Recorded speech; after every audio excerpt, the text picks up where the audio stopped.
Hi everyone, તપોવન science એકેડમીની online lecture સિરીઝમાં બધાનું સ્વાગત છે. નમસ્કાર બધાને. તો લાસ્ટ લેક્ચરમાં લાસ્ટ બે લેક્ચરમાં આપણે જસ્ટ ચેપ્ટરનો ઓવરવ્યૂ શરૂઆત કરી હતી અને થોડાક દાખલા પણ ગણેલા, બરાબર. ખાસ વિદ્યુત પ્રવાહ ઘનતાનો સંબંધ આઈ સાથે અને એરિયા સાથે શું છે એ આપણે વિગતે ચર્ચા કરેલી છે. હવે આપણે આ ચેપ્ટરમાં થોડાક સૂત્ર આવશે, એ સૂત્ર જોવાના છે, બરાબર. ચલો સ્ટાર્ટ કરીએ આપણે. તો જેટલા જરૂરી સૂત્રો છે એ બધા મેં લખી દીધા છે. તમને આમાંથી ક્વેશ્ચન પૂછવાનો મેક્સિમમ ચાન્સ છે. જે પણ સૂત્ર તમને તમારી સ્ક્રીન પર દેખાય છે બધા જ આઈએમપી છે અને બધામાંથી ક્વેશ્ચન પૂછાઈ શકે. હવે જો આમાંથી ક્વેશ્ચન પૂછાશે, હું હમણાં કહું છું કેવા કેવા ક્વેશ્ચન પૂછાય, એ ક્વેશ્ચન્સમાં તમને બધો ડેટા આપી દેશે, ખાલી તમને વેલ્યુ પૂછશે. હવે આવા દાખલા હોય કે જેમાં તમને મોસ્ટલી વેલ્યુ આપેલી હોય અને તમારે સૂત્ર મૂકવાનું છે અને જવાબ લાવવાનો છે, એવા દાખલા તો જ આવડે કે જો પહેલાં તો બે વસ્તુ આવડવી જોઈએ. પહેલી વાત તો સૂત્ર આવડવું જોઈએ. હવે ડાયરેક્ટ સૂત્ર ખબર ન પડે કઈ સૂત્ર છે, એ ખબર કેમ પડશે? રકમમાં આપણને કંઈકનો કંઈક ડેટા આપેલો હશે, એ ડેટા બધો લખવાનું તમારે, પછી જોવાનું કે રકમમાં કઈ કઈ વસ્તુ આપેલી છે, એ જેટલી બી વસ્તુ છે એના આધારે કઈ વસ્તુ પૂછી છે, તો બે વસ્તુને ભેગી કરવાની છે. તો સૂત્ર એવું પસંદ કરવાનું છે કે જેમાં જે રકમમાં ડેટા આપેલો છે એ અને જે પૂછ્યું છે એ બે ભેગું થઈ જાય, બરાબર કે નહીં? તો આ પ્રમાણે કરવાનું છે. તો એક ટાઈપના દાખલા આવા પણ હોય છે કે જેમાં લોજિક ઓછું હોય. આ ટાઈપના દાખલામાં લોજિક હોતું નથી. આમાં જસ્ટ તમારું એ પાવર કે તમને સૂત્ર આવડે છે કે નહીં, પહેલી વસ્તુ આ, અને બીજું સૂત્રનું સિલેક્શન. આ બે વસ્તુ આવડી જતું હોય છે તો દાખલા આવડી જતા હોય છે. પણ અમુક દાખલા એવા હોય કે જેમાં સૂત્ર આવડવાથી કંઈ થાય નહીં, એટલે ટૂંકમાં ખાલી સૂત્ર આવડતી કંઈ ના થાય એમ. સૂત્ર સિવાય પણ ઘણી બધી ગણતરી કરવી પડતી હોય છે, ઘણા બધા સ્ટેપ્સ કરવા પડતા હોય છે. તો આવા દાખલા મેં તમને ઘણી બધી વખત ગણાવ્યા છે, બરાબર છે. તો દાખલા કોઈ બી રીતના પૂછાય, સૂત્ર આધારિત પૂછાય કે લોજિક આધારિત પૂછાય, આપણને બંને રીતના દાખલા આવડવા જોઈએ. આ પેજમાંથી જે સૂત્ર તમને કરાવી છે ભણાવું, એ જે દાખલાઓ છે એ લોજિકલ દાખલાઓ નથી પણ સૂત્ર આધારિત દાખલાઓ છે. ટૂંકમાં સૂત્ર આવડશે તો જ દાખલા આવડશે. અને આ ચેપ્ટરમાં મેં પહેલાં કીધું હતું સૂત્ર બહુ બધા છે, એટલે આ ચેપ્ટર માટે તમારે સૂત્ર પોથી બનવી ફરજિયાત છે. જોકે જે લોકોએ બધા ચેપ્ટર માટે બનાવી છે સૂત્ર પોથી, અને ખૂબ સારી વાત છે, પણ જે લોકો નથી બનાવી એટલીસ્ટ આ ચેપ્ટર માટે તો સૂત્ર પોથી બનાવવી જ પડશે. અથવા આ સૂત્ર પોથી ના બનાવી હોય તો આ ચેપ્ટરનું તમારે તમારા ચોપડામાંથી વધારે વખત રિવિઝન કરવું પડશે, બરાબર છે. ચલો આગળ વધીએ આપણે. તો સ્ટાર્ટ કરીએ. પહેલું સૂત્ર તમને ઓહમનો નિયમ ભણાવ્યો હતો. સૂત્ર આવશે V બરાબર IR, પણ અમુક ચોક્કસ કન્ડિશનમાં જ લાગુ પડે, એ હંમેશા યાદ રાખવું. પછી આપણે બીજું ભણ્યા હતા R બરાબર ρl અપોન A, બરાબર છે. ક્યારે ખબર પડે? આવા પરવાન છે. તમને આડછેદનું ક્ષેત્રફળ આપ્યું હોય, લંબાઈ આપ્યું હોય, અવરોધકતાની વાત કરી હોય, અવરોધની કંઈક વાત કરી હોય, ત્યારે ખબર પડી જાય કે સૂત્ર આપણે વાપરવાનું છે R બરાબર ρl અપોન A. પછી આપણે પહેલા જ લેક્ચરમાં ભણ્યા હતા I ઇઝ ઇક્વલ ટુ ભૂલ છે J into I is equal to J into A. પણ તમે ડાયરેક્ટલી આ સૂત્ર નહીં વાપરી શકો, તમને ખબર છે. આમાં ઘણી બધી કન્ડિશન છે. બે કન્ડિશન છે. એક તો J અચળ છે અને J અને સદિશ A વચ્ચેનો ખૂણો કેટલો છે? 0 ડિગ્રી છે. અથવા એક્ઝેક્ટ વાપરો તો આ સૂત્ર થશે I બરાબર સંકલન J ડોટ DA, જેનો એક દાખલો પણ આપણે લાસ્ટ લેક્ચરમાં ગણેલો છે અને એક દાખલો પણ તમને હોમવર્કમાં આપેલો છે, બરાબર. તો I is equal to J. Mostly તમને જે દાખલા પૂછશે ને એ આ સૂત્ર આધારિત દાખલા પૂછે. તમને તો ખબર જ પડી જશે, કારણ કે જે છે એ જો અચળ ન હોય, વેરિયેબલ હોય, તો તરત ખબર પડી જાય અનિયમિતતા આવે, સંકલનને લાવે, એટલે આ સૂત્ર વાપરવાનું. પણ સિમ્પલ કીધું ભાઈ જે આટલું છે અચળ છે અને એરિયા આપી દે તો સૂત્ર શું આવશે? I બરાબર J. આઈ જા, બરાબર ને? આઈ જા. તમે મેં કીધું યાદ રાખવા માટે આઈ જા. આગળ વધીએ તો આ પણ તમને ખબર છે અવરોધકતા અને આ છે વાહકતા, બરાબર. તમને ખબર હશે, આ બધું લખ્યું છે જો કે કઈ વસ્તુ કઈ છે એ પછી આપણે જોઈ લઈએ. તો અવરોધકતા અને વાહકતા ખબર છે બધાને કેવા હોય? વ્યસ્ત હોય. ટૂંકમાં જેટલી અવરોધકતા છે એનાથી વ્યસ્ત કરો એનું અવરોધકતાનું વ્યસ્ત. તો અવરોધકતાના વ્યસ્તથી શું મળે? વાહકતા મળે. આમ પણ લખી શકો કે સિગ્મા બરાબર 1 અપોન ρ, બરાબર. Simple questions. આગળ વધીએ આપણે. હવે આપણે ચેપ્ટર 2માં ભણી ગયા છે, પણ આની પણ તમને ઘણી ખબર હોવી જોઈએ કન્ડિશન શું છે. આની પણ તમને કન્ડિશન કીધેલી છે કે V બરાબર ED વાપરવું છે તો ક્યારે વાપરી શકાય. અરે આ તો બહુ મોટું ટર્મ છે, બરાબર. તમે આખું ચેપ્ટર આમ તો શરૂઆત આપણે કરી હતી ચેપ્ટર નંબર 2ની, એમાં વોલ્ટેજથી સ્ટાર્ટ કર્યું. યાદ કરો, એકમ ધન વિદ્યુત ભાર જે અનંત અંતરે છે એને અનંત અંતરથી આપણે વિદ્યુત ક્ષેત્રની વિરુદ્ધમાં કાર્ય કરીને વિદ્યુત ક્ષેત્રના આપેલા બિંદુ સુધી લાવવો છે. તો જે કાર્ય કરવું પડે એકમ ધન વિદ્યુત ભાર પર એને કહેવાય વોલ્ટેજ. એમાં સંકલન આવે. તમને સૂત્ર યાદ આવડવું જોઈએ. આવું. વીપી માઇનસ વીક્યુ કહું તો સૂત્ર લખતા આવડવું જોઈએ કે સર સૂત્ર શું આવે તો શું કરવાનું, પાછળથી સ્ટાર્ટ કરવાનું, ક્યુ માઇનસ પી સદિશ ઈ ડોટ ડીએલ. બસ આવું બધું આવડી જાય ને, જે સમયે પૂછવામાં આવે is at that moment instantly આવું યાદ આવી જાય ને ત્યારે સમજવાનું કે આપણે તૈયારી બરાબર છે. અને જો આવું ના આવડે ને બધું સમજવાનું કે આપણે માર્ક્સ નહીં આવે. પછી કોઈ પણ એક્ઝામ હોય, બોર્ડની હોય, ગુજકેટની હોય કે વેધર ઇટ ઇઝ ઝીઓર નીટ, બરાબર છે, કોઈ પણ એક્ઝામ હોય, આપણે માર્ક્સ નહીં આવે જો તૈયારી નહીં થાય તો. એક વખત ભણાવી દીધું, તમે વાંચી લીધું, પછી કોઈ દી અડશો નહીં તો કોઈ મતલબ નથી એનો. એને રિવિઝન કરવું પડશે. ઘણા લોકો તો વાંચ્યું નથી તો વાંચવું પડે, બરાબર છે, સમજવું પડે તો જ બધું આવડે, બાકી આવડે નહીં. તો આપણે સૂત્ર એક્ઝેક્ટ વોલ્ટેજનું આવું છે. એમાં વીક્યુ 0 લઈ લઈએ અને ઈ છે એને આપણે કેવું લઈ લઈએ, અચળ લઈ લઈએ, બરાબર છે. એ બે વચ્ચે એંગલ કંઈક 0 લઈ XYZ લઈએ તો સૂત્ર આવું મળે. ટૂંકમાં જે વિદ્યુત ક્ષેત્ર છે એ સિમ્પલ અચળ લઈએ તો જ આપણે વાપરી શકશું V બરાબર ED. શું વાપરી શકશું? V બરાબર ED. હવે આ ચેપ્ટરમાં આપણે V બરાબર ED નહીં પણ V બરાબર EL વાપરશું. L શું છે? L છે વાહકની લંબાઈ. કારણ કે આ બે પોઈન્ટ છે, બરાબર છે. એ બે પોઈન્ટ જો બેટરી જોડીએ, બરાબર કે નહીં, આ બે પોઈન્ટ જો બેટરી જોડીએ તો વિદ્યુત ક્ષેત્ર પ્રસ્થાપિત થશે, બરાબર. આ પ્લસ છેડો થઈ ગયો, આ માઇનસ છેડો થયો, તો વિદ્યુત ક્ષેત્ર આ દિશામાં પ્લસ પ્રસ્થાપિત થાય, પ્લસથી માઇનસ તરફ, બરાબર છે. તો આ લંબાઈ છે, આ થઈ ગઈ વાહકની લંબાઈ, બરાબર છે. તો આ બે છેડા વચ્ચે વોલ્ટેજ કેટલો હશે? V બરાબર EL. કયું સૂત્ર આવ્યું? V બરાબર ED. ભાઈ સમજો, સૂત્ર સમજો, ગોખવાથી કોઈ મતલબ નથી, બરાબર છે.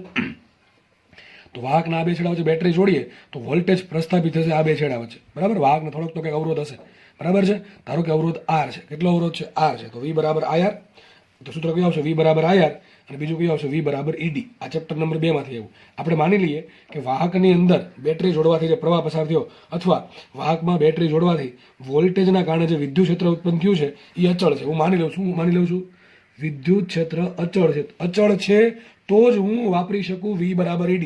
અન્યથા મારે આ સમીકરણ આના જેવું વાપરવું પડે, ઇન્ટિગ્રેશન વાળું. કારણ કે અનિયમિતતા આવે સંકલન લાવે, બરાબર છે. તો ઇન્ટિગ્રેશન વાળું સમીકરણ મારે વાપરવું પડે. પણ આપણે માની લઈએ છીએ કે ભાઈ વિદ્યુત ક્ષેત્ર જે પેલું શું કહેવાય ઉત્પન્ન થયું છે વોલ્ટેજના લીધે એ કેવું છે? અચળ છે. કેવું છે? અચળ છે, બરાબર, બદલતું નથી. તો V બરાબર ED. પણ આપણા માટે D શું છે? D છે પ્લસ અને માઇનસ વચ્ચે અંતર યાદ કરો, બરાબર છે. તો V બરાબર આવશે EL. જે બે પોઈન્ટ વચ્ચે વોલ્ટેજ છે એ બે પોઈન્ટ વચ્ચેનું અંતર છે D, એટલે કે આપણા કેસમાં થશે L. તો V બરાબર ED લ્યો અથવા V બરાબર EL લ્યો, બરાબર. મેં તમને ઘણી બધી કન્ડિશન કીધી. ક્યારે એક તો આ સૂત્ર ક્યારે વપરાય, આ સૂત્ર ક્યારે વપરાય. જો આમાં કંઈક જોલ છે, I બરાબર એક્ઝેક્ટ શું આવે? સંકલન J ડોટ D આવે. V બરાબર શું આવે? સંકલન E ડોટ DL આવે, યાદ કરો, બરાબર છે. પણ વિદ્યુત ક્ષેત્ર અચળ હોય તો આપણે આવું કંઈક લખી શકીએ, V બરાબર ED અથવા V બરાબર EL. ઓકે, ચલો આગળ વધીએ. હવે જેટલા બી સૂત્ર કીધા, V બરાબર IR છે, V બરાબર ED છે, I બરાબર J છે અથવા V બરાબર EL છે, એ બધું ભેગું કરશો એટલે આ બની જશે, ઓટોમેટિક બની જશે. તમને બનાવવું હોય તો જે કીધું છે કરતું જવાનું તમારે. V બરાબર IR, બરાબર છે, અને R બરાબર મૂકવાનું ρ L બાય A અને V બરાબર મૂકવાનું EL. આટલી ત્રણ વસ્તુ ફરીથી કહું છું. V બરાબર IR, એમાં R મૂકજો ρ L અપોન A અને V મૂકજો EL, ED એટલે કે EL. અને તમારું સૂત્ર આવશે આવું, E બરાબર J ρ. શું આવશે? E બરાબર 0 અને I બરાબર મૂકવું પડશે JA. I બરાબર JA મૂકવું પડશે. ઓકે, ટૂંકમાં આમાં ત્રણેયની કિંમત મૂકી દો. V બરાબર શું મૂકશો?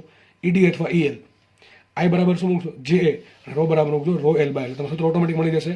E બરાબર 0. હવે આ યાદ રાખવાનું છે, A0 એવું બોલવાનું છે, A0. કારણ કે ઘણા લોકોને આમાં ભૂલ પડે છે એટલા માટે મેં કીધું સૂત્ર વધારે એટલે ઘણી વખત ભૂલ પડી શકે.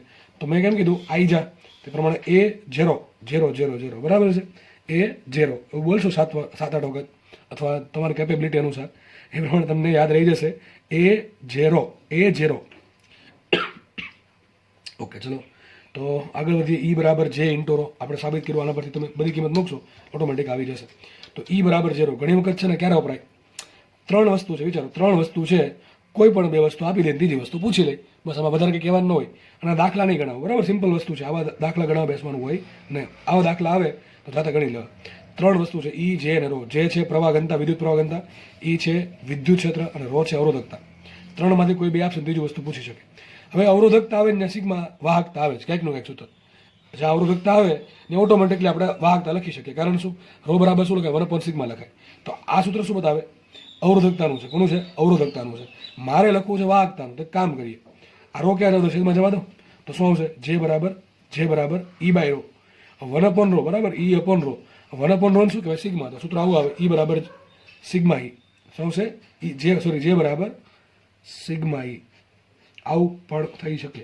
પણ આ યાદ હોય તો આરામથી મળી જાય, આમાં કંઈ વાર લાગે નહીં. આ આપેલું હોય તો આ કંઈ બનાવતા આઈ થિંક 2 સેકન્ડે ન થાય, બરાબર. પણ આ ક્યારે વપરાશે? જે આપેલું હોય ઈ આપેલું હોય અને વાહકતા સિગ્મા આપેલી હોય તો અવરોધકતા આપે તો આ વાપરવાનું, સિગ્મા આપે તો આ વાપરવાનું, સિમ્પલ, બરાબર છે. તો જે બરાબર સિગ્મા ઈ અથવા એ ઝેરો બરાબર. ઓકે, ચલો આવું થઈ ગયું. હવે વાત કરીએ ડ્રિફ્ટ વેગ અને મોબિલિટી. બે નવા પદ છે. એક છે ડ્રિફ્ટ વેગ, ડ્રિફ્ટ વેલોસિટી, ઇંગ્લિશમાં કહેવાય ડ્રિફ્ટ વેલોસિટી. એટલા માટે નામ આપ્યું આપણે એને વીડી. આ ડી નીચે છે, ગુણાકારમાં નથી. ઘણાને એમ લાગે ડી ગુણાકારમાં છે, ભાઈ નીચે છે ડી, બરાબર છે. તો ડી નીચે છે, ઓકે. અને એક છે મોબિલિટી. ત્રણ વસ્તુ આમ તો, એક તો વીડી છે, બરાબર છે, જે ડ્રિફ્ટ વેલોસિટી કહેવાય ને. એક છે સમય, આ સમય છે, આ ટોર્ક નથી, શું છે, આ સમય છે. ઘણી બધી ચોપડીઓમાં સમયને આમ દર્શાવે છે, બરાબર છે. આ સમય છે, તમે એન્જિનિયરિંગમાં જશો ત્યાં પણ તમને સમય આવો જોવા મળશે. આ સમય છે, એ કયો સમય છે, રિલેક્સેશન સમય છે. અને એક છે મોબિલિટી મ્યુ, એ આપણે જોઈએ પછી, બરાબર છે. આ ત્રણ વિશે ચર્ચા કરવાની છે. હું આ સૂત્ર ચલો લખી દીધા છે, પણ આ થોડુંક શું છે એ તમને અલગ પેજમાં સમજાવું છું. ચલો આપણે સમજીએ. તો આ છે ડ્રિફ્ટ વેગ અને મોબિલિટી, બરાબર છે. ઉપર છેલ્લી માહિતી મેળવશું. હવે તમારામાંથી કામનું શું છે, જસ સૂત્ર. તમારે આમાંથી કામના ખાલી સૂત્ર છે. સૂત્ર કઈ રીતે બન્યું છે એનું તમને ઉપર છેલ્લી માહિતી આપી દઉં છું. માની લો કે કોઈ વાહક છે, આ એક વાહક છે, બરાબર. માનો કે લંબાઈ એલ છે. કેટલી લંબાઈ છે, એલ. અને એના આડછેદનું ક્ષેત્રફળ છે એ. કેટલું છે, એ છે, બરાબર છે. હવે આપણે આ જે વાહક છે, કોઈ પણ પદાર્થ છે, એને આપણે બેટરી સાથે જોડી દીધું. બેટરીનો પ્લસ છેડો માઇનસ છેડો ખબર જ છે. અને બેટરી આપી, ધારો કે 20 વોલ્ટની બેટરી છે, તો આપણે આ જે પોઈન્ટ છે એને પ્લસ સાથે જોડો. સપોઝ કે આ ભાગ પ્લસ થઈ ગયો અને આને જોડો માઇનસ, તો આ પ્રમાણે પ્લસ માઇનસ આવી જશે, બરાબર. હવે એક ભાગ પ્લસ હોય, એક ભાગ માઇનસ હોય, સીધી વાત છે, વિદ્યુત ક્ષેત્ર ઉત્પન્ન થશે. વિદ્યુત ક્ષેત્ર ક્યાં ઉત્પન્ન થશે, પ્લસ છેડાથી માઇનસ છેડા તરફ. આમાં હકીકત તમને ખબર છે શું થાય, ઇલેક્ટ્રોનનું આકર્ષણ અપાકર્ષણ થાય, એ ચર્ચામાં આપણે પડવું નથી. તો વિદ્યુત ક્ષેત્ર આ પ્રમાણે જનરેટ થશે. અને આવી સેમ વસ્તુ તમે યાદ કરો કે ભણાવેલી છે. ક્યાં ભણાવેલી છે, થોડુંક વિચારો. સેમી કન્ડક્ટર ચેપ્ટર યાદ કરો. એમાં પી પ્રકારના પદાર્થો, એન પ્રકારના પદાર્થો અને પીએન જંક્શન ડાયોડની જ્યારે લાક્ષણિકતા ભણાવી હતી ત્યારે આપણે બેટરી જોડી હતી, બરાબર છે. પી સાઈડ તરફ પ્લસ જોડો, એન સાઈડ તરફ પ્લસ જોડો, શું થાય એ બધી તમને ખબર હોવી જોઈએ. ડેપ્લેશન બેરિયર, બરાબર છે, બધી જ ખબર હોવી જોઈએ. પોટેન્શિયલ બેરિયર, ડેપ્લેશન બેરિયર, બરાબર છે. એની સ્તરની પહોળાઈ છે, બધી ખબર તમને હોવી જોઈએ. તો સેમ વસ્તુ એમાં પણ જોઈએ તો વિદ્યુત ક્ષેત્ર ઉત્પન્ન થશે. હવે માનો કે પહેલાં બેટરી નથી જોડી, બરાબર છે, પહેલાં બેટરી જોડી નથી. એટલે હવે આપણે કોની વાત કરીએ છીએ, આ વાત કરું છું વાહક પદાર્થની. માનો કે જે બેટરી જોડી નથી, તો વાહક પદાર્થમાં ભરીને મુક્ત ઇલેક્ટ્રોન હોય. શું હોય, મુક્ત ઇલેક્ટ્રોન હોય. નામ જ છે મુક્ત ઇલેક્ટ્રોન, તો મુક્ત જ હશે ભરવા માટે. તો તમે બેટરી જોડશો કે નહીં જોડો એ તો ફરશે જ તે, બરાબર છે. તો માનો કે તમે બેટરી નથી જોડી, તો મેં જો ડાર્ક લાઈન બતાવી છે. માનો કે કોઈ મુક્ત ઇલેક્ટ્રોન છે અહીંથી ટૂંકમાં પસાર થયો, ગતિ કરવાની શરૂઆત કરે છે, ધીમે ધીમે આગળ વધશે. તો કોઈ હવે એવું નથી કે ભાઈ આખું સ્પેસ ખાલી છે, એમાં ઘણા બધા બીજા પણ આયનો છે, ધન આયનો પણ હશે, બરાબર છે. તો આ જે મુક્ત ઇલેક્ટ્રોન છે એ ગતિ કરતો કરતો ઘણા ધન આયન સાથે અથડાશે. અથડાઈને શું થશે, એનો માર્ગ બદલશે, પાછો આગળ વધશે, પાછો અથડાણો, આ પ્રમાણે ચાલુ જ રાખશે. આ પ્રમાણે પોતાની ગતિ ચાલુ રાખશે. તો પહેલી વસ્તુ, રિલેક્સેશન સમય, એક શબ્દ આવે ટો, જેને કહેવાય રિલેક્સેશન સમય. રિલેક્સેશન સમય કોને કહેવાય, તો લખ્યું છે વાહકમાં ઇલેક્ટ્રોનની આયનો સાથેની બે ક્રમિક અથડામણો વચ્ચેના સરેરાશ સમયગાળાને કહેવાય રિલેક્સેશન સમય. મતલબ એમ કહે છે કે ઇલેક્ટ્રોન અહીંથી આગળ વધ્યો, મુક્ત ઇલેક્ટ્રોન, એ કેટલા સમયમાં બીજા ધન આયનને અથડાય છે. દરેક વખતે થોડું જરૂરી છે કે 1 સેકન્ડ પછી અથડાશે, તો આનું શું લેવું પડે, સરેરાશ લેવું પડે. એટલે કીધું સરેરાશ સમયગાળો, બરાબર છે. તો ફરીથી કહું છું, સિમ્પલ છે. રિલેક્સેશન સમય કોને કહેવાય, વાહકમાં ઇલેક્ટ્રોનની આયનો સાથેની બે ક્રમિક અથડામણો વચ્ચેના સરેરાશ સમયગાળાને શું કહેવાય, રિલેક્સેશન સમય. તો માનો કે ઇલેક્ટ્રોન એક વખત અથડામણ થઈ, પછી બીજી વખત ફરીથી અથડામણ થશે, ત્યાં સુધીમાં જે સમયગાળો છે, હવે જેટલી અથડામણ થતી હોય એનો શું કરીએ, સરેરાશ સમયગાળો લઈ લઈએ, તો શું મળે મને, રિલેક્સેશન સમય. ખબર પડી ગઈ. એક સમય કયો સમય છે, બે ઇલેક્ટ્રોન જે છે, મુક્ત ઇલેક્ટ્રોન, કોને આવશે, મુક્ત ઇલેક્ટ્રોનની વાત છે. તો મુક્ત ઇલેક્ટ્રોન વાહકમાં ધન આયન સાથે અથડાય છે, તેની જે બે ક્રમિક અથડામણો છે એની વચ્ચેનો સરેરાશ સમયગાળો એટલે કે રિલેક્સેશન સમય. આવું તમને ક્યાં ભણાવ્યું, યાદ કરો. આવું તમને ભણાવ્યું હતું ધોરણ 11માં વાયુનો ગતિવાદ, બરાબર છે. કયો છેલ્લો ટોપિક યાદ કરો, કયો, સરેરાશ ગતિવાદ. સૂત્ર આવડવું છે બધાને. સૂત્ર જો અત્યારે આવડતી જતું હોય, ચલો વિચારો, સૂત્ર વિચારો તમે સાથે. સરેરાશ ગતિ મુક્ત પથનું, બરાબર છે, સરેરાશ મુક્ત પથ કે ગતિપથનું સૂત્ર L બાર બરાબર શું આવે, જાતે વિચારી લેવું, બરાબર છે. આગળ વધી, યાદ આવી જાય તો બહુ સારી વાત છે, રિવિઝન કર્યું હશે. નહીં યાદ આવે તો કંઈ નહીં, રિવિઝન કરો, બરાબર. હવે આપણે શું કરીએ, હવે બેટરી જોડે જોડી દઈએ. શું કરીએ, બેટરી સાથે જોડી દઈએ. હવે બેટરી સાથે જોડીશ તો તમને ખબર છે આ છેડો પ્લસ થઈ ગયો, આ છેડો માઇનસ થઈ ગયો, તો વિદ્યુત ક્ષેત્ર ક્યાં ઉત્પન્ન થશે, વાહકના અંદરના ભાગમાં, વાહકના અંદરના ભાગમાં બહારથી, આ બાહ્ય વિદ્યુત ક્ષેત્ર છે, આ બાહ્ય વિદ્યુત ક્ષેત્ર આના પર ફોર્સ લગાડશે, બરાબર. આના પર વિદ્યુત ક્ષેત્ર ક્યાં હશે? આ બાજુ હશે. વિદ્યુત ક્ષેત્ર હશે આ બાજુ. તો વિદ્યુત ક્ષેત્રના કારણે જે મુક્ત ઇલેક્ટ્રોન છે એના પર બળ લાગે, બરાબર છે. બળ લાગશે. કેટલું બળ લાગે? તો F બરાબર QE. કઈ દિશામાં બળ લાગે? તો આપણને ખબર છે ઇલેક્ટ્રોન પર બળ ક્યાં લાગે? વિદ્યુત ક્ષેત્રની વિરુદ્ધ દિશામાં. તો ઇલેક્ટ્રોન જતો તો ક્યાં બાજુ જતો? તો ઇલેક્ટ્રોન જવું આમ છે, બરાબર છે. આ પ્લસ તરફ, આ પ્લસ એટલા માટે આ બાજુ જશે, બરાબર. સીધી વાત છે. આ માઇનસ એટલે ધક્કો મારશે. તો પ્લસ છેડા તરફ જવું છે ઇલેક્ટ્રોનને, જવું છે પ્લસ છેડા તરફ. હવે સોના પે સુહાગા, ઇલેક્ટ્રોનને જવું તો આ બાજુ, બિચારો માંડ અથડામણ થઈ જતો તો અહીંયા, બરાબર છે. હવે થયું એવું, વિદ્યુત ક્ષેત્ર જેવું બહારથી વોલ્ટેજ લાગુ પાડ્યું એટલે વિદ્યુત ક્ષેત્ર, બાહ્ય વિદ્યુત ક્ષેત્ર ઉત્પન્ન થયું. એ બાહ્ય વિદ્યુત ક્ષેત્ર બળ ક્યાં લગાડે? ઇલેક્ટ્રોન પર, માઇનસ થી પ્લસ, બરાબર. સોરી, વિદ્યુત ક્ષેત્ર આ બાજુ છે, બળ લાગશે આ બાજુ, માઇનસ થી પ્લસ. તો હવે જો કેવું થયું, ઇલેક્ટ્રોનને જે બાજુ જવું હતું એ જ દિશામાં વિદ્યુત ક્ષેત્ર વડે બળ લાગે છે. તો માનો કે કોઈ ઇલેક્ટ્રોન આપેલા ઇલેક્ટ્રોન આવો આ પ્રમાણે ગતિ કરતો હતો. આ કોને? આ શું હતું? વોલ્ટેજની ગેરહાજરીમાં અથવા વિદ્યુત ક્ષેત્રની ગેરહાજરીમાં આવો માર્ગ હતો. પણ હવે થશે એવું કે એક તો પોતાની પાસે એક ઉર્જા છે, મુક્ત ઇલેક્ટ્રોન છે એટલે, અને બાહ્ય વિદ્યુત ક્ષેત્ર છે એના કારણે જે બળ લાગે છે એના કારણે પણ એને વિરુદ્ધ દિશામાં ઉર્જા મળી, બરાબર, ગતિ મળી. એટલે થોડુંક વધારે આગળ વધશે. તો ધીમે ધીમે આ પ્રમાણે થશે. ધારો કે અહીંયા અથડાણો, પહેલાં અહીંયા અથડાતો હતો, હવે અહીંયા અથડાશે, એટલે પથ વધારે કાપ્યો. પછી ધારો કે અહીંયા અથડાતો હતો, દૂર અથડાશે. તો ઇલેક્ટ્રોન છે આટલું અંતર વધારે કાપે, આટલું અંતર વધારે કાપે છે.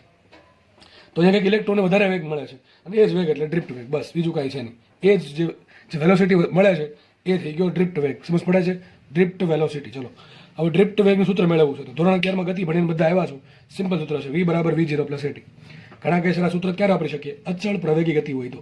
કઈ ગતિ હોય તો? તમને બધાને ખબર હોય જોઈએ, મૂકી નહીં દેવાનું સીધું. ચેક કરવાનું પહેલાં અચળ પ્રવેગી ગતિ છે કે નહીં. ચલો ચેક કરીએ, અચળ પ્રવેગી ગતિ છે કે નહીં. હવે ખબર કેમ પડે? પ્રવેગ પરથી. પ્રવેગનું મૂલ્ય શું આવે? તો પ્રવેગ ક્યાંથી મળે? બળ ભાગ્યા દળ. એ બરાબર શું થાય? F/m. બરાબર શું થાય?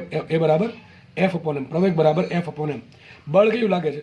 તો સર બળ તો એક જ લગાડે, કોણ? વિદ્યુત ક્ષેત્ર. વિદ્યુત ક્ષેત્રના કારણે કેટલું બળ લાગશે? તો F બરાબર QE. કયું બળ લાગે? આ લખ્યું છે, સોરી. એ બરાબર શું આવશે? F/m. F કયું લાગે? F બરાબર QE. હવે ઇલેક્ટ્રોનનો ચાર્જ કેટલો હોય? E જેટલો હોય, એટલે માઇનસ E જેટલો હોય. પણ આપણે અહીંયા જસ્ટ બળની દિશાની વાત નથી કરવી, આપણે બળનું મૂલ્યની જ વાત કરવી છે. એટલા માટે એ બરાબર લઉં છું E ઇન્ટુ કેપિટલ E ભાગ્યા ME. તો જો આ અચળ છે, બદલાય છે. અરે ભાઈ સર, સ્મોલ E અચળ છે, આ કેપિટલ E અચળ છે, અને ME એટલે શું થાય? ઇલેક્ટ્રોનનું દળ. શું છે? માસ ઓફ ઇલેક્ટ્રોન, બરાબર છે. આ ગોખવાની વાત કાંઈ છે નહીં. આવું ચેપ્ટર 1 માં ભણાવતા આવું, બરાબર છે. તો એ બરાબર શું આવશે? F/m. F કયું બળ લાગે છે ઇલેક્ટ્રોન પર? તો F બરાબર QE વાળું. તો E છેદમાં ME આવશે. તો આ કેવો છે પ્રવેગ? અચળ પ્રવેગ છે. અચળ પ્રવેગ હોય તો હું અચળ પ્રવેગી ગતિનું સમીકરણ વાપરી શકું. તો સૂત્ર શું આવશે? V બરાબર V0 પ્લસ AT. માની લો ગતિ આપણે અહીંથી સ્ટાર્ટ કરે છે. હવે જે સમયે અહીંયા ક્યાં આવ્યો હશે? શું અહીંયા ચોટી ગયેલો છે? ના, એક દૂરથી કંઈક કહેવો છે ને, બીજા કંઈક કહેવો હશે.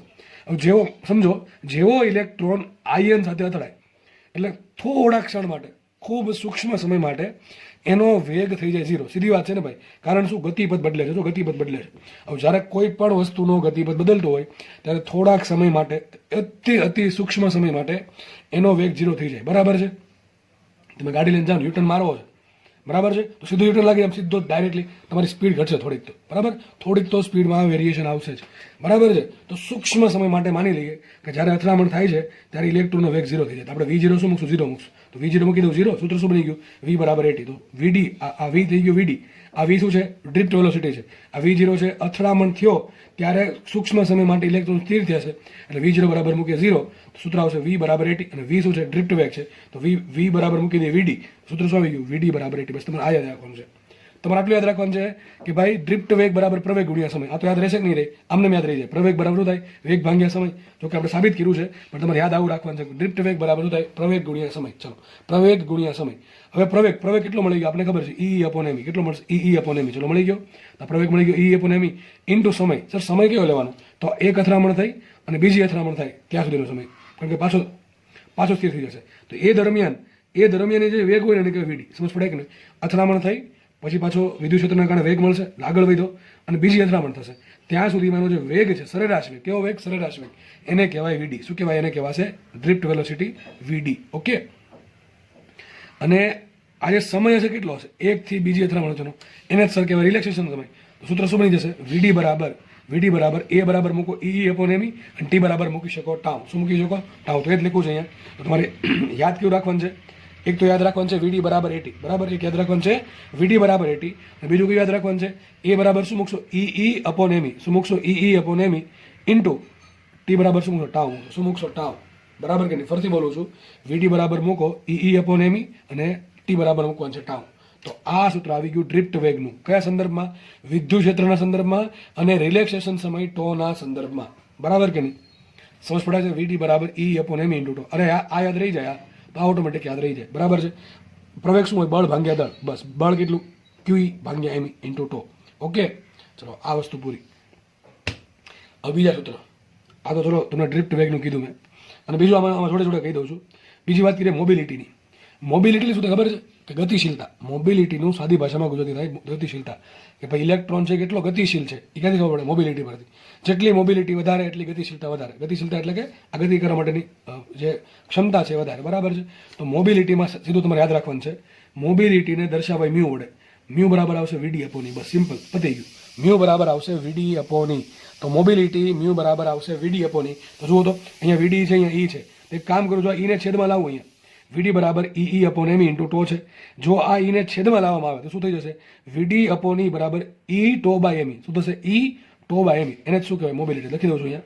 મોબિલિટી બરાબર શું આવશે? E into tau by M. સમજ પડે કે ન પડે? ફરીથી કહું છું, મોબિલિટી બરાબર શું થાય? વીડી અપોન. તમને આ સૂત્ર પૂછી શકે, અને આના પરથી તમારે છે ને મોબિલિટીનું એમએલટી બનાવવાનું છે.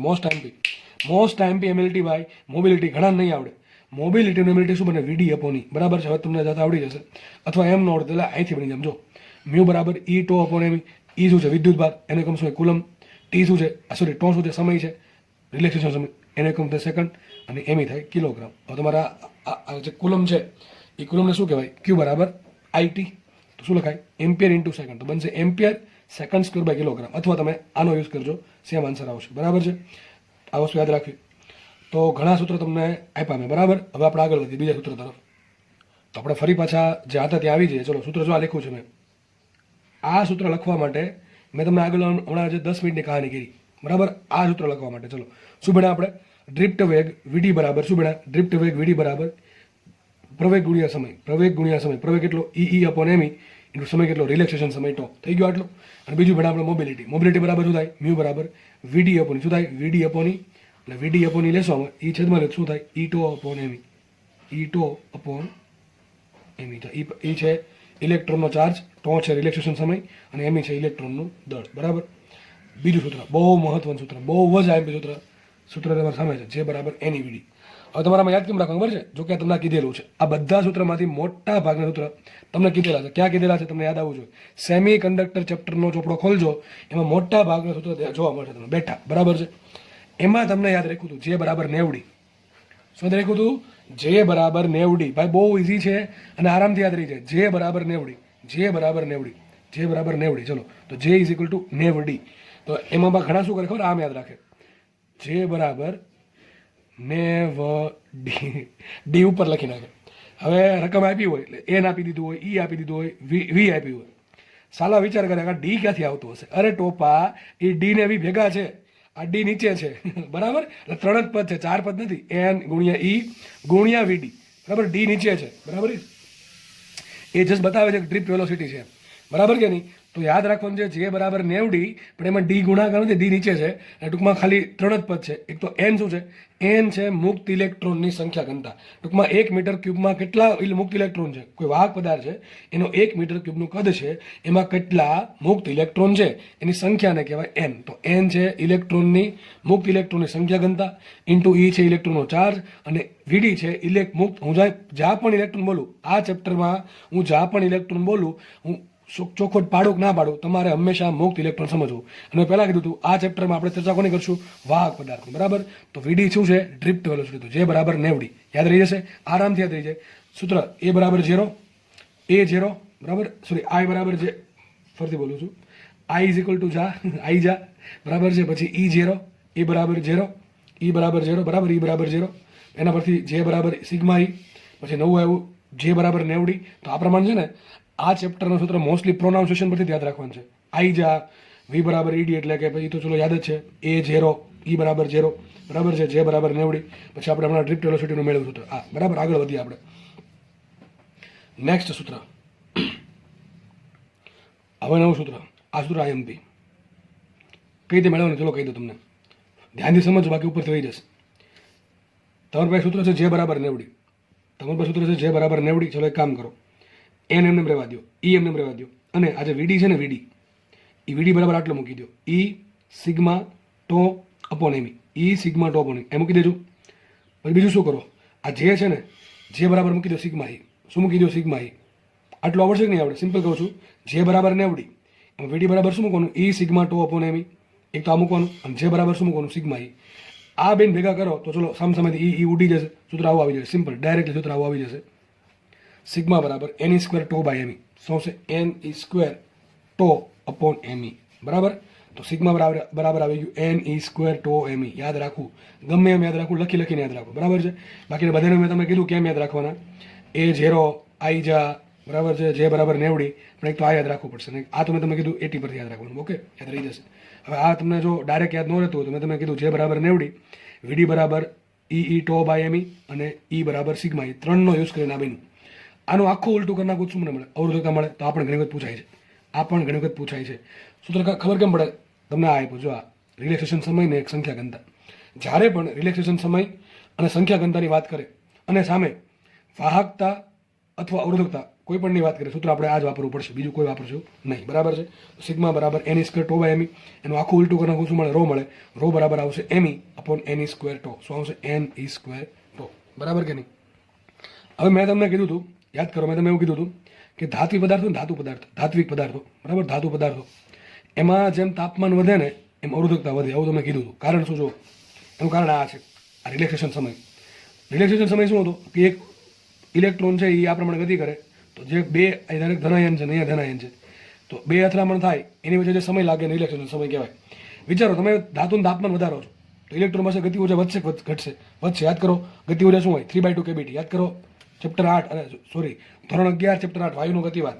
એમાં તમને ભણાવ્યું છે કે આંતરિક ઉર્જા બરાબર શું હોય? 3/2 kBT. જેમ તાપમાન વધે એમાં જે અણુઓ છે, આયનો છે, એની ગતિ ઉર્જા વધે. તો આનો આ જે ધાતુ પદાર્થો છે એમાં જેમ તાપમાન વધશે એમ એનું કોનું તાપમાન વધે? ઇલેક્ટ્રોનનું તાપમાન. એટલે મુક્ત ઇલેક્ટ્રોન તાપમાન તો મળશે ને, એટલે એના કારણે શું થશે? મુક્ત ઇલેક્ટ્રોનની ઉર્જા વધે. મુક્ત ઇલેક્ટ્રોનની ઉર્જા વધે તેનો વેગ વધે. વેગ વધે તો એ ફટાફટ પહેલાં માનો કે એક સમય લાગતો હતો, હવે ઓછા સમયમાં અથડામણ થશે. બરાબર કે નહીં? તો મતલબ કહેવા એમ માંગુ છું, તાપમાન વધ્યું તો ઇલેક્ટ્રોનની ગતિ ઉર્જા વધી. ઇલેક્ટ્રોનની ગતિ ઉર્જા વધી તો ઇલેક્ટ્રોનને હવે ઓછા સમયમાં અથડામણ પામશે. આ આયનો તમને મળશે. આ આયનો વાઇબ્રેટ થતા હોય, બરાબર છે, પણ પોતાની જગ્યાએ રહેતા હોય, પણ મુક્ત ઇલેક્ટ્રોન તો ગતિ કરવા માટે ફ્રી છે. એટલે મુક્ત ઇલેક્ટ્રોન શું થશે? મુક્ત ઇલેક્ટ્રોન ફટાફટ અથડામણ પામશે. એટલે ટો ઘટશે, વધશે, ટો ઘટે. બરાબર કે નહીં? સમય ઘટો ને, પહેલા સમય જે લાગતો હોય એના કરતાં હવે સમય ઓછો લાગશે. તો ટો કેવું થઈ ગયું? ઘટ્યું. તો જેમ તાપમાન વધે એમ એની આંતરિક ઉર્જા વધી, એટલે કે ગતિ ઉર્જા વધશે. ગતિ ઉર્જા વધશે એટલે સમય ઘટશે બે અથડામણ માટે. અને સમય જે ઘટે એને કહેવાય રિલેક્સેશન સમય. અને જો સમય ઘટે તો રો વધે. બરાબર કે નહીં? જેમ સમય ઘટે એમ રો વધે. સીધી વાત છે. અને અથવા એમ ન સમજવું પડે, જેમ સમય ઘટે એમ વાહકતા ઘટે. એટલા માટે વાહક પદાર્થમાં જેમ તાપમાન વધે એમ એનો અવરોધ વધતો જાય. વાહક પદાર્થમાં જેમ તાપમાન વધે એમ એનો અવરોધ વધતો જાય. એટલે કે અવરોધકતા વધતી જાય ને વાહકતા ઘટતી જાય. ખબર પડી ગઈ? તો આ પેજમાં જેટલા બી સૂત્રો છે લગભગ તમને બહુ ડિટેલમાં સમજાવ્યા છે. આ બધી વસ્તુ સાઈડ પર લખી દીધી છે કે આ બધી વસ્તુ શું કહેવા માંગે છે. તમારે તો જોઈ લેવી એને. બરાબર છે? ઓકે, ચલો તમારે તો જોઈ લેજો એને, જો કે બધી ખબર જ હશે બધાને. ઓકે, હવે એક સૂત્ર બાકી છે જે તમે સેમિકન્ડક્ટરમાં કરાવ્યું હતું એ પાછું આપણે લઈએ છીએ. ચલો, હમણાં આપણે ભણ્યા મોબિલિટી બરાબર શું થાય? વીડી અપોની.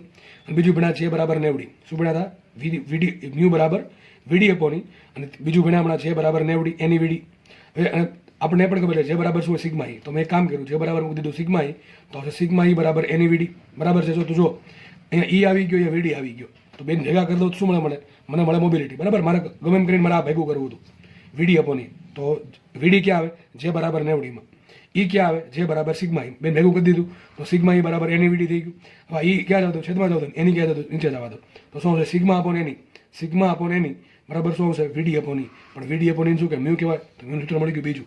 મ્યુ બરાબર શું આવશે? સિગ્મા અપોન એની. સિગ્મા અપોન એની. અથવા આમ પણ લખી શકો, મ્યુ બરાબર 1/ρ એની. થાય કે ન થાય? કારણ કે સિગ્મા શું કે 1/ρ. બરાબર, એટલા માટે કહું છું. તો મ્યુ બરાબર આવશે વીડી અપોની અથવા સિગ્મા અપોન એની, અથવા મ્યુ બરાબર છે 1/ρ એની. યાદ રાખવું જરૂરી આ સૂત્ર. બરાબર છે?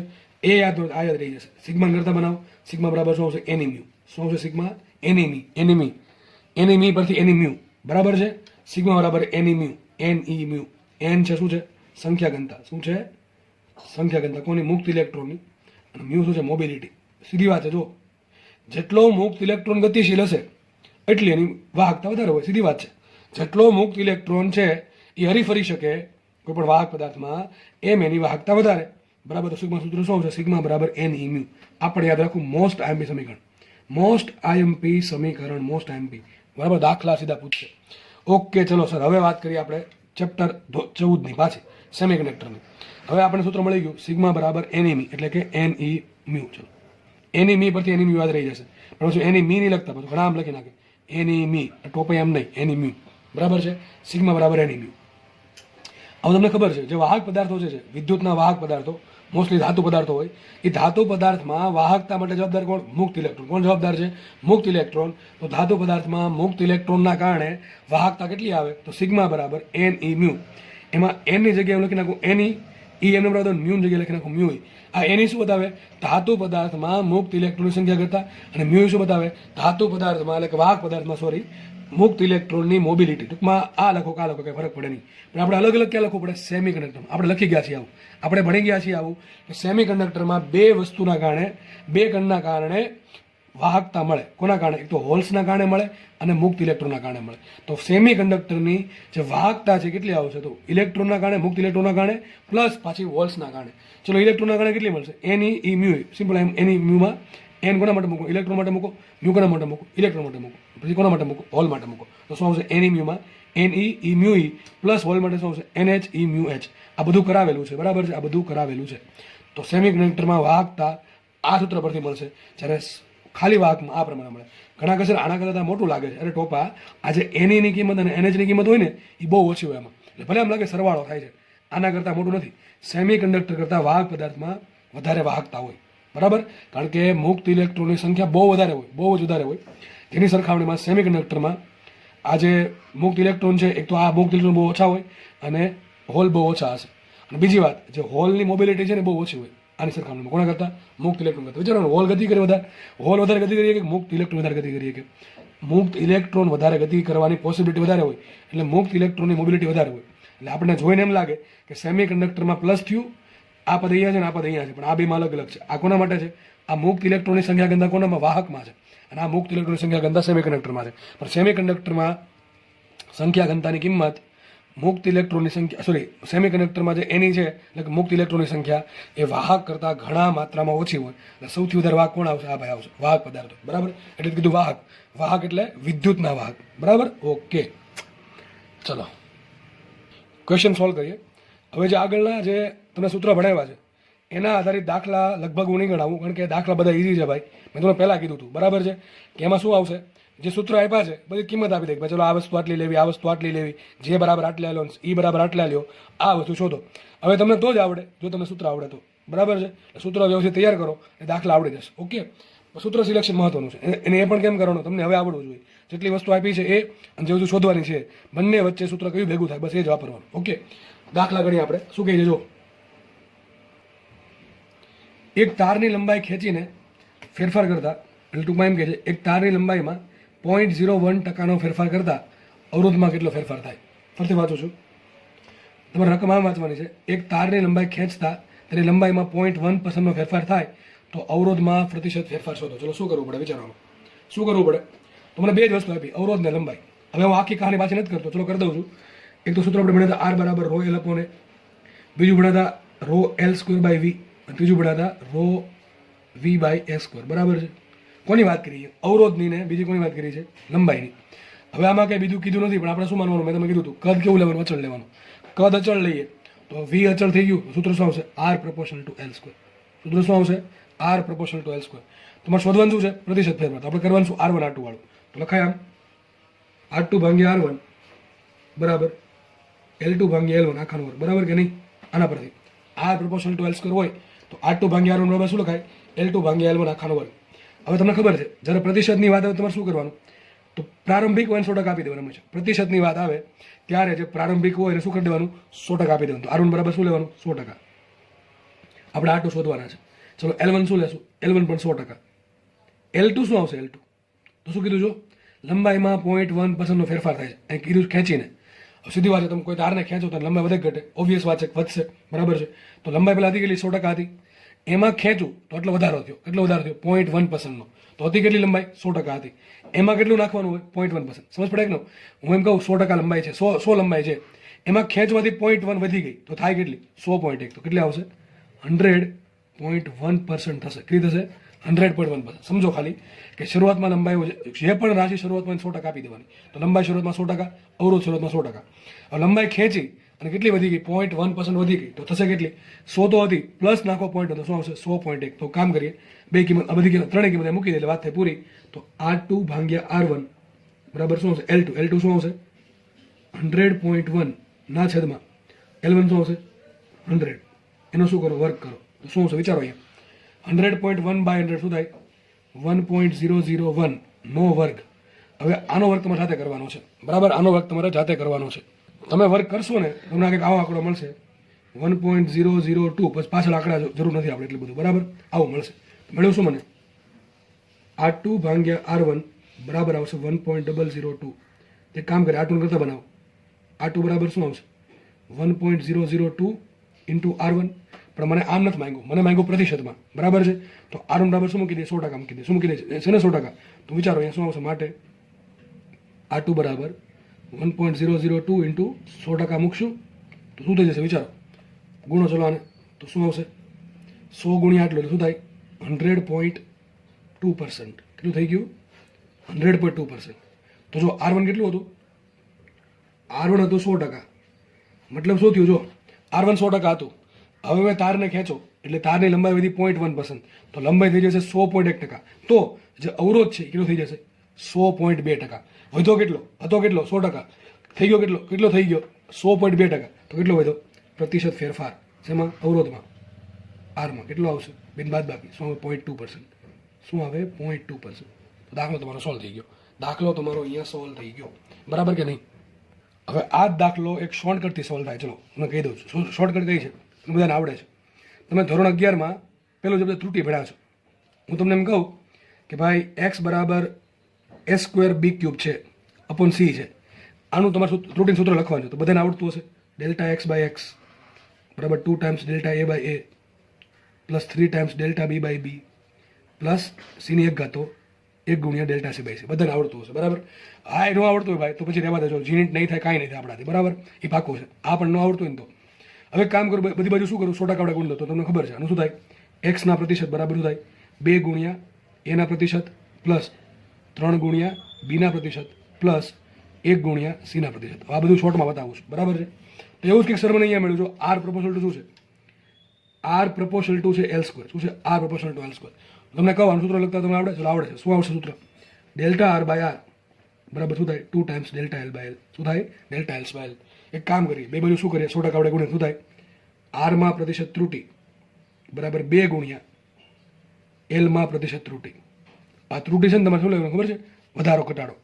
આ ત્રુટિની જગ્યાએ તમારે નાખવાનું તમારે કરી નાખવાનું ફેરફાર લખવાનું આ પ્રમાણે r માં પ્રતિશત ફેરફાર બરાબર 2 ગુણ્યા લંબાઈમાં પ્રતિશત ફેરફાર. લંબાઈમાં પ્રતિશત ફેરફાર. ચલો લંબાઈનો પ્રતિશત ફેરફાર કેટલો આપ્યો આપણે જો અહીંયા દેખાય છે 0.1%. કેટલો આપ્યો 0.1. શું ગુણ મૂકો અહીંયા એલની જગ્યાએ શું મૂકવાનું છે 0.1. 0.1 ગુણ્યા 2 0.2 આવી ગયું સીધો આન્સર મળી ગયો સીધો. ઘણા તો ખુશ થઈ ગયા લાસ્ટ. આ તો બહુ અઘરી મસ્ત રીત છે પણ યાદ રાખજો ને લિમિટ છે. એ લિમિટ એ છે કે એલનો પ્રતિશત વધારો બહુ મોટો ન હોવો જોઈએ. અહીંયા 0.1 0.2 0.3 0.4 આમ તો હું માનું ત્યાં સુધી વધુ છે ને તમારે 3 થી 4% સુધી આપે ને તો લેવાનું વધારે નહીં લેવાનું. બાકી ભૂલ આવવા મળશે બરાબર છે. આમાં મને તમને એમ કીધું કે લંબાઈ ખેંચીને 10% વધારો કર્યો તો તમે આ મૂકશો ને તો ખોટો આન્સર આવશે. મને આપણે સાબિત કરી દઈએ થોડાક સમય પછી સાબિત કરી દઉં છું હું બરાબર છે. ફરીથી કહું છું લંબાઈમાં બહુ નાનો વધારો હોય ને ટૂંકમાં આ જે ફેરફાર હોય ને એ સૂક્ષ્મ હોય ને ત્યારે જ આ રીત વાપરવી બાકી વાપરવી નહીં. 0.1% 0.2% હું માનું ત્યાં સુધી 3 થી 4%. જોકે આમાં વેરિએશન તો આવશે આમાં ખોટું થોડુંક તો આવશે બરાબર. પાછળ આંકડા ખોટા આવવા માંડે. જેટલો આ મોટો આંકડો હશે એમ આ સૂત્ર પરથી ખોટો આન્સર આવે. આંકડા પાછળના આવે નહીં તો ખોટો આન્સર આવે. તો આ સૂત્ર વાપરતી વખતે એક વસ્તુ યાદ રાખજો હંમેશા કે આ જે વધારો છે ને નાનો ટૂંકમાં પોઈન્ટમાં હોવો જોઈએ અથવા ઘણો નાનો હોવો જોઈએ 1% 2% આસપાસ. જોકે 1% હોય ને તોય ભૂલ આવે બરાબર છે. બાકી કોઈ પણ ટકા આપે તમને નાના આપે મોટા આપે આ રીત બેસ્ટ એકદમ સોલિડ આન્સર આપે સાચો આન્સર આપે આ રીત બરાબર. ફટાફટ આપણે એક દાખલો ગણી લઈએ. શું કહે છે જો વાહકનું કદ અચળ રહે તેમ. ચલો એ તો આપણે લઈ જ લેવાનું છે. ત્રિજ્યા અડધી કરવામાં આવે તો અવરોધ કેટલા ગણો એટલે ટોપા ગણવાનું જ ના આવે ગણાવવાનું જ ના. લખવું શું કામ તો લખવું પડે એટલા અમારે પાછું આર પ્રપોઝલ ટુ શું આવશે 1/s². એટલે ઘણા કહે છે ડાયરેક્ટ આ ડાયરેક્ટ જ હોય ને. જુઓ ને, આર બરાબર રોયલ બાય આર બરાબર રોયલ સ્ક્વેર બાય વી અને આર બરાબર રો વી બાય સ્ક્વેર. અહીં વાત કોની કરી? ત્રિજ્યાની વાત કરી છે. ત્રિજ્યાની વાત કરી એટલે કોની વાત કરી? આર છેદના ક્ષેત્રફળની વાત કરી. આર છેદના ક્ષેત્રફળની વાત કરી એટલે અવરોધની વાત કરી. કોને આવશે? આર આને પકડો આ બેને. રો તો ચલો અચળ છે, લંબાઈ વધારો ઘટાડો કાંઈ રોને ફરક પડે નહીં, કદ કે મને કંઈ ફરક નથી પડતો, તો ફરક પડશે એરિયાને. તો આર પ્રપોર્શનલ ટુ આવશે રો વી બાય સ્ક્વેર. શું આવશે? Rho V by square. તો આર પ્રપોર્શનલ ટુ શું આવે? સ્ક્વેર. પણ આપણને ખબર છે કે એ બરાબર શું થાય? પાય આર સ્ક્વેર હોય, બરાબર કે નહીં? તો માટે સ્ક્વેર બરાબર શું આવશે? Pi square R S to 4. Okay, તો ચલો શું આવશે? R proportional to 1/r². આ મને સંબંધ મળી ગયો. તમે જો એરિયા આપી દે સીધો તો મૂકી દેવાનો, નથી આપ્યો તો એ શું આપશે? વ્યાસ આપે કે ત્રિજ્યા આપે. તો કંઈ નહીં, શું થાય? R proportional to 1/r. અને આ એક કામ કરું, આ બધું ભેગું થઈ જશે. આરને સ્મોલ કરી દો, ત્રિજ્યા. ઘણા બધા ઉડાડ નાખશે કે આરની 5 ઘાત પ્રપોર્શનલ ટુ 1 ટોપા. આરની 4 ઘાત શું છે? આરની 4 ઘાત ત્રિજ્યા છે. આર ઇઝ ફોર રેડિયસ, ત્રિજ્યા. અને કેપિટલ આર છે અવરોધ માટે, રેઝિસ્ટન્સ માટે. રેઝિસ્ટન્સ, બરાબર? ઓકે, ચલો તો લખી દો ફરીથી. આર પ્રપોર્શનલ ટુ 1/r⁴ થઈ ગયું. હવે શું કરો? લાવ કે કરાવવાનું જ ન. શું કર્યું? ત્રિજ્યા અડધી કરી. ત્રિજ્યાને શું મૂકી દો? 1/2 મૂકી દો. ત્રિજ્યા દેખાય ને શું મૂકવાનું? 1/2. તો આવું થઈ જશે. આર પ્રપોર્શનલ ટુ 1/2ની 4 ઘાત. તો 1/2ની 4 ઘાત છે, એમાં 1ની 4 ઘાત એક જ થાય. 2ની 4 ઘાત શું થાય? 2 × 4 = 8 × 16. તો 16 ક્યાં જશે? 1/16 જશે ઉપર. તો પ્રપોર્શનલ ટુ 16. હવે એમ નથી લેવાનું કે આર પ્રપોર્શનલ ટુ 16 છે, એમ લેવાનું છે કે આર 16 ગણા થાય. આ બધી શોર્ટકટો છે, બરાબર છે? ધોરણ 11માં તમને ભરી શીખવાડી છે, બરાબર? તમે આમે કરી શકો અહીંથી. આર પ્રપોર્શનલ ટુ 1/r ની 4 ઘાત છે તો લખવાનું આ પ્રમાણે: r2/r1 બરાબર. એ થઈ જશે ઊંધું. r1/r2ની 4 ઘાત. પાછું એ જ મૂકવાનું. r1 બરાબર મૂકી દે સ્મોલ આર અને r2 બરાબર મૂકી દે એનાથી અડધું, r/2. તો સેમ આન્સર આવશે. હવે એ બધી ઝપાલામાં ના પડવું હોય તો simple R proportional two 1/r⁴. જ્યારે અડધું કીધું હોય, ડબલ કીધું હોય, 3 ગણું કીધું, ઘણા એવું કંઈક આવે ને ભાગનું ગણાનું, સીધું મૂકી દેવાનો આંકડો અહીંયા. એમ કીધું 10 ગણી તો શું મૂકે? આર બરાબર 10 મૂકી દે. એમ કીધું અડધી તો અડધી મૂકી દીધી. એમ કીધું 5માં ભાગની તો 1/5 મૂકી દે. એમ કીધું 12 ગણી તો 12 મૂકી દે. એમ કીધું કે ત્રીજા ભાગની તો 1/3 મૂકી દે. બરોબર કે નહીં? તો જે કે મૂકી દેવાનું, સામે સીધો આંકડો આવશે. એ આંકડો તમારો જવાબ. તો આર કેટલું થશે? 16 ગણો થઈ જશે આર. નેક્સ્ટ ક્વેશ્ચન આવે શું કહે છે? શું કદ અચળ રહે તેમ વાહકની લંબાઈમાં 20% વધારવામાં આવે છે. વાહકની લંબાઈ 20% વધારી તો શું? તો અવરોધમાં થતો પ્રતિશત ફેરફાર. હવે તમે જો સૂત્ર વાપરો. ચલો કયું? કે આરમાં પ્રતિશત ત્રુટિ બરાબર 2 × એલમાં પ્રતિશત ત્રુટિ. વાપરી જુઓ. ચલો શું થાય? તો મૂકો અહીંયા. એલમાં કેટલી મૂકશો? 20% મૂકશો ને તો શું આવે? 40%. આ દાખલો એમ કહે છે કે આરમાં ત્રુટિ કેટલી આવે, એટલે કે આરમાં કેટલો ફેરફાર થાય? 40%નો. બરાબર. આપણે ચલો જોઈ લઈએ. હવે એક્ઝેક્ટ દાખલો ગણીને જોઈએ. ચલો આપણા જે પેલી શોર્ટકટવાળી રીત છે એ એમ કહે છે કે લંબાઈમાં 20% વધારો થાય તો અવરોધ છે 40% વધે. કારણ શું? આર પ્રપોર્શનલ ટુ l² હોય એટલા માટે. તો લંબાઈ વધે તો અવરોધ વધે. બરાબર, સિમ્પલ. તો લંબાઈમાં 20% વધારો કર્યો તો અવરોધમાં 40% વધારો થાય. આપણે આ શોર્ટકટ મેથડ એમ કહે છે. ચલો આપણે એક્ઝેક્ટ મેથડ શું કહે? તો આપણે ખબર છે આર પ્રપોર્શનલ ટુ શું હોય? l² હોય. તો એક કામ કરું, લખાઈશું અહીંયા r2/r1 બરાબર. l પ્રપોર્શનલ ટુ એટલે શું આવશે? l2/l1². ચલો l1 શું લેશો? 100% લેશો. શરૂઆતમાં 100% લઈ લેવાનું. l2 શું લેશો? તો લંબાઈ પહેલાં 100% હતી, હવે 20% વધારી દીધી. તો શું કરશું? 100 હતી એમાં 20 નાખો, 120%. અવરોધ પ્રારંભમાં કેટલો હોય? 100% હોય. કોઈ પણ રાશિ પ્રારંભમાં 100% લઈ લેવાની. મૂકી દો કિંમત. માટે શું આવશે અહીંયા? r2/r1 બરાબર l2 શું મૂકો? 120%. 120% અને l1 શું મૂકો? 100%. પર્સન્ટેજ ઉડી ગયા. અને 120 ભાગ્યા 100 શું કહેવાય? 120 ભાગ્યા 100 કહેવાય 1.2. 1.2 નો વર્ગ શું થાય? 1.44. 12 નો વર્ગ થાય 144. 1.44 થઈ ગયો આટલું. માટે મૂકો. r2 બરાબર શું આવશે? r2 બરાબર આવશે 1.44 r1. r1 કેટલા મૂકી દો? 100% મૂકી દો. ચલો તો 1.44 ગુણ્યા કરી દો 100%. શું માટે આવશે? r2 બરાબર 144%. કેટલા આવ્યા r2? 144%. r1 કેટલા છે? 100%. તો અવરોધ વધ્યો ઘટ્યો? વધ્યો. શું દેખાય છે? વધ્યો છે. કેટલો વધ્યો છે? આ 100% હતો તો કેટલો થઈ ગયો? 144%. વધ્યો કેટલો? 44%નો વધારો. શેમાં? અવરોધમાં. આ તમારું એક્ઝેક્ટ આન્સર છે. આ કેટલો કે 40% કે 4%ની ભૂલ આવી. વિચારો કેટલી ભૂલ આવી? 4%ની. જેટલો આ આંકડો મોટો એટલું આ સૂત્ર ખોટા આન્સર આપે. ટૂંકમાં એક જ વસ્તુ યાદ રાખવાની, અહીંયા ટકા બહુ નાના હોય ને તો જ વાપરવાનું, બાકી છાળા કરવા નહીં. બરોબર છે? બાકી તમને ખોટો આન્સર આવશે. હા, ઓપ્શન જોઈ લેવાના. બહુ દૂર હોય તો આપણે કંઈ લેવા દેવા નથી, પણ બહુ ઓપ્શન દૂર નહીં હોય. બહુ ઓપ્શન દૂર નહીં હોય. બરાબર છે? માનો દાખલો તમને હોમવર્કમાં આપો છો, મારી ઈચ્છા ચાહત છે હોમવર્કમાં આપવાની, અને એ ચાહત એવી છે કે વધારવાની જગ્યાએ ઘટાડવો છે, ઘટાડવામાં આવે. શું કરશો તમે? હિન્ટ તો આપી જ દઉં. ચલો, L1 100% હશે. હવે લંબાઈ 20% ઘટાડી તો હતી કેટલી? 100% હતી. સિમ્પલ. સમજ વિચારો, લંબાઈ હતી કેટલી? 100% હતી. ઘટાડી કેટલી? 20% થશે કેટલી? 80%. અહીં શું આવશે? 80 આવશે. અહીં શું આવશે? 80 આવશે. આમને જોન થઈ જાય. 80 આવશે ઉપર, બરાબર. ઉપર 80% આવશે, નીચે 100% આવશે, તો થઈ ગયું 0.8. 0.8 નો વર્ગ થશે 0.64. 0.64 ગુણ્યા શું થાય? 64%. તો મતલબ કે 64% થઈ ગયું. તો અવરોધ પહેલા તો 100%, હવે થઈ જશે 64%. જો થઈ જશે 64%, તો અવરોધ ઘટો. કેટલા ટકા ઘટો? 36% ઘટો. 36% ઘટે. કેટલો ઘટે? 36% ઘટે. બરાબર કે નહીં? અને મેં જે આ રીત કીધી છે ને, આ રીત, એ પછી આમાં લાગુ નહીં પડે. બરાબર છે? આ ક્યારે લાગુ પડે? વધારો હોય ને તો જ આમાં લખવું, બાકી નહીં લખવું. સમજ પડે છે કે નહીં પડતી? અથવા તમારે માઇનસ મૂકવું પડે, ઘટાડા માટે માઇનસ મૂકવું પડે. તો આન્સર શું આવશે? 40% ઘટે એમ આવે. આગળ ટૂંકમાં આ સૂત્ર વાપરવું હોય તમારે તો વધારો હોય તો પ્લસ મૂકવાનું, ઘટાડો હોય તો આગળ માઇનસ મૂકવાનું. પણ એક પાછું ક્યારે? વધારો ઘટાડો નાનો હોય તો તમે જુઓ, અહીં તમે મૂકો કેટલા? 20% ઘટે એમ લખો તો શું આન્સર? 40% આવે. મતલબ એ તો 40% ઘટે. એક્ઝેક્ટ ઘટે કેટલી? 36% ઘટે. આ શું આપશે? 4% વધારે આપશે. 40% ઘટે. બરાબર છે? તો આ સૂત્ર ક્યારે વાપરે? ફરીથી કહું છું, ખાલી બે વસ્તુ મગજમાં રાખો. આ વાપરવાનું ક્યારે? એક તો આ પર્સન્ટેજ બહુ ઓછા હોય ને તો વધારો ઘટાડો તો થાય છે, એ બહુ નાનો હોય તો. પછી બીજી વસ્તુ, વધારો હોય તો પ્લસ કરવાનું, ઘટાડો હોય તો માઇનસ કરવાનું. બરાબર છે? માઇનસ શું બતાવે? ઘટે છે, પ્લસ શું બતાવે? વધે છે. સમજ પડી ગઈ? ચલો આગળ વધીએ. એક તારના આડછેદનું ક્ષેત્રફળ 20% ઘટાડવામાં આવે. ચલો શું કહે છે?